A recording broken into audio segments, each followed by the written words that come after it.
दोस्तों, आज मैं आपको मोहब्बत का इल्म बताने लगा हूँ और ये इल्म बहुत ज़्यादा आसान है और बहुत ज़्यादा चीप यानी कि सस्ता है। आपने क्या करना है, आपके पास जो फार्मी जो मुर्गी होती है उसके 4 दिल चाहिए।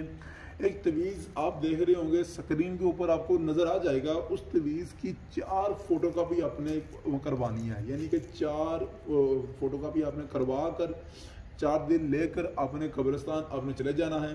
आपने क्या करना है, 4 दिलों का और 3 तवीज़ों का हार बनाना है। आपने कैसे हार बनाना है, एक दिल फिर एक तवीज़, एक दिल फिर एक तवीज़, फिर एक दिल फिर एक तवीज़ और बाद में आखिर में एक दिल। क्या हुआ, इसमें 3 तवीज़ और 4 दिल आपने परोकर इस जो हार को आपने क्या करना है कि एक दरख्त के साथ आपने से बांध देना है। और याद रखें, तवीज़ों की बैक साइड पर लड़का और लड़की दोनों का नाम और दोनों की वालदा का नाम लाजमी आपने लिखना है। बीच में यानी कि बाद में एक तवीज़ आपके पास जो बच जाता है, उस तवीज़ को क्या करना, आपने उसी दरख्त की जड़ों के नीचे आपने उसे दबा देना है, दफन कर देना है।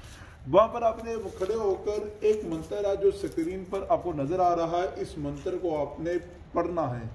जब ये मंत्र आपने वहां पर खड़े होकर 15 से 20 मिनट आपने इस मंत्र को पढ़कर घर आ जाना है। इंशाल्लाह ताला इस इल्म को आप करके घर आएंगे तो आते सारी इसका रिजल्ट आपको नजर आना शुरू हो जाएगा। अगर आपको ये वीडियो अच्छी लगी तो इस वीडियो को लाइक करें, और अगर मजीद आप कोई इल्म करवाना चाहते हैं या सीखना चाहते हैं तो ये मेरा दिया गया नंबर है, इस नंबर पर आप मुझसे रब्ता कर सकते हैं। अल्लाह हाफिज़, अल्लाह आपको खुश रखे, बहुत ज़्यादा शुक्रिया।